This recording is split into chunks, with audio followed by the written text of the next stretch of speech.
بہت سی احادیث نبوی کے مفہوم کے مطابق فتنہ دجال قیامت تک آنے والے تمام فتنوں میں سے بڑا فتنہ ہوگا۔ ایک اور حدیث کے مطابق کوئی بھی نبی ایسا نہیں گزرا جس نے اپنی امت کو فتنہ دجال سے نہ ڈرایا ہو۔ ہمارے پیارے نبی حضرت محمد صلی اللہ علیہ وآلہ وسلم کے ارشاد کے مطابق وہ ایک آنکھ سے کانا ہوگا اور اس کا یہ جسمانی عیب ہر کسی کو نظر آئے گا۔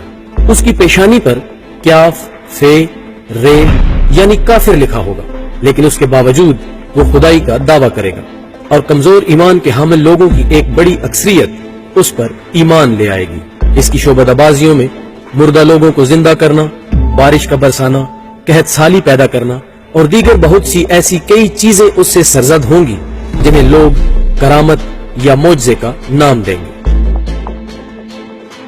دجال سے متعلقہ صحابی رسول صلی اللہ علیہ وآلہ وسلم حضرت تمیم داری رضی اللہ تعالی عنہ کی حدیث کا اکثر حوالہ دیا جاتا ہے کہ آپ ایک دفعہ اپنے چند ساتھیوں کے ساتھ بحری سفر پر تھے کہ اچانک سمندری طوفان کی وجہ سے آپ کا قافلہ بھٹک کر ایک انجان جزیرے پر پہنچ گیا، جہاں آپ نے عجیب الخلقت انسان نما جانور کو دیکھا جس کے تمام جسم پر بہت لمبے لمبے بال تھے، اور اس نے آپ کو دیکھتے ہی کہا کہ وہ شخص آپ کا منتظر ہے۔ جب آپ اس مقام پر پہنچے تو ایک ایسے شخص کو پایا جو سر سے پاؤں تک زنجیروں میں جکڑا ہوا تھا۔ اس نے دیکھتے ہی کہا کہ آخر تم لوگ آ ہی گئے، اور سوال کیا کہ مجھے بیسان کی کھجوروں کے بارے میں بتاؤ، کیا وہ اگ رہی ہیں؟ پھر پوچھا کیا بحر تبریہ کا پانی خشک ہو رہا ہے، اور دیگر کئی سوالات کے علاوہ پوچھا کہ کیا مکہ فتح ہو چکا ہے، اور کہا کہ اگر ہو چکا ہے تو تم پر نبی امی صلی اللہ علیہ وآلہ وسلم کا تسلیم کرنا لازم ہے، اور پھر اپنے بارے میں بتایا کہ میں مسیح دجال ہوں۔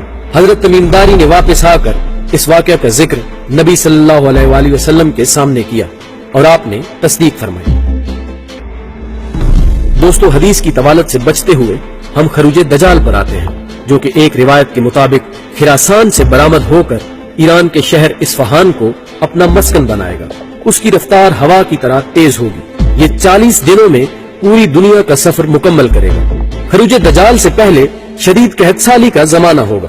کسی پر بھی ایمان نہ لانے والے 70,000 یہودی اس کے پیروکار بنیں گے، اور یہ اپنی مرضی کے مطابق بارش برسائے گا۔ مسلم شریف کی ایک حدیث کے مطابق یہ ایک آدمی کو قتل کرنے کے بعد دوبارہ زندہ کرتے ہوئے اس سے سوال کرے گا کہ بتاؤ کیا میں تمہارا رب ہوں؟ لیکن وہ صاحب ایمان شخص اس کے دعوی خدائی سے انکار کرے گا، جس پر وہ دوبارہ غصے میں آ کر اسے قتل کرنے کی کوشش کرے گا، لیکن کامیاب نہ ہو سکے گا۔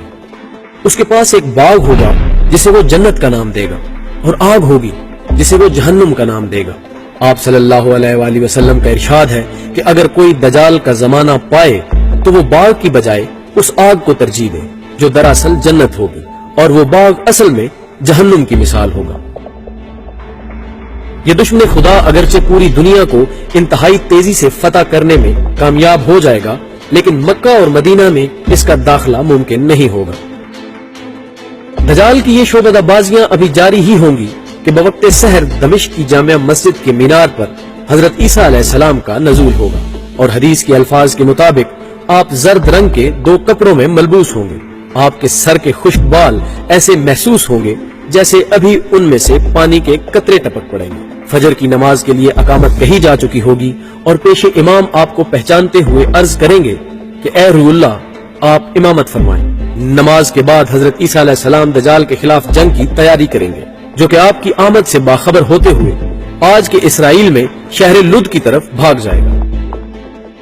یہ وہ مقام ہے جہاں آج کل بین گورین ایئرپورٹ قائم ہے، جہاں پر یہودیوں کی طرف سے یہ فکرہ لکھا ہوا موجود ہے کہ یہاں ہمارے بادشاہ یا خدا کا قیام ہوگا۔ آپ تعاقب کرتے ہوئے وہاں پہنچیں گے، اور الفاظ حدیث کے مطابق حضرت عیسیٰ علیہ السلام اگر اسے قتل نہ بھی کریں تو وہ آپ کو دیکھ کر یوں گھلنے لگے گا جس طرح پانی میں نمک تحلیل ہو جاتا ہے، لیکن اس کے باوجود آپ علیہ السلام اس کو قتل کر کے دجال کا خون لوگوں کو اپنے نیزے پر دکھائیں گے، اور یوں فتنہ دجال کا خاتمہ ہو جائے گا۔